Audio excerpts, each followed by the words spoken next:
এদেশের নারী সমাজের অহংকার, এক মহিয়াসী বিদুষী নারী বেগম খালেদা জিয়ার যে পৃথিবীর মায়া ত্যাগ করে চলে গেলেন, এদেশের মানুষ জানান দিয়েছে তার প্রতি মানুষের ভালোবাসা কেমন ছিল।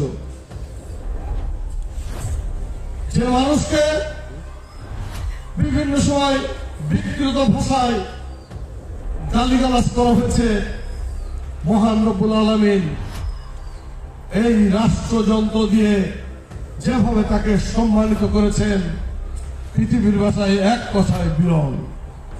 সেই নেত্রীর যে ঐক্যের আহ্বান, আমরা সকল ভেদাভেদ ভুলে ঐক্যবদ্ধ হয়ে তার গড়া এবং তার পথ চলায় আমরা ঐক্যবদ্ধ হয়ে আগামী দিনে একসাথে পথ চলি।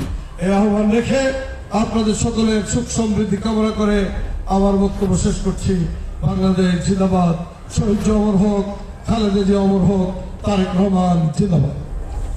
আসলে সব মৃত্যু বেদনাদায়ক, কিন্তু মানুষ যখন তার মা বাবা, তার আত্মীয় স্বজনকে যখন সুচিকিৎসা দিতে পারে, তখন কিন্তু মৃত্যুর পরে তাদের আর কোনো কষ্ট থাকে না। না, আমি আমার সন্তানের বা আমার স্ত্রী বা আমার মা বাবার জন্য সকল প্রকার চেষ্টা করেছি।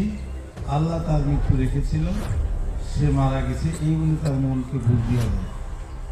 কষ্টের বিষয় হলো এদেশের শুধু নয়, এই দক্ষিণ এশিয়ার ভিতরে সব থেকে জনপ্রিয় নেত্রী এবং যিনি তার রাষ্ট্রীয় ব্যবস্থাপনায় এদেশের মানুষের জন্য যুগান্তকারী পদক্ষেপ নিয়েছিলেন, যা স্মরণ করার মতো, এদেশের মানুষ সারা জীবন মনে রাখবে।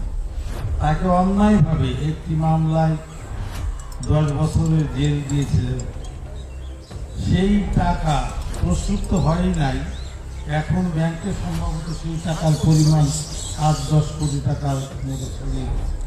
একটি মিথ্যা অভিযোগে তাকে কারান্তরণ করে তার যে সুচিকিৎসার ব্যবস্থাটা আমাদেরকে করতে দেয় নাই,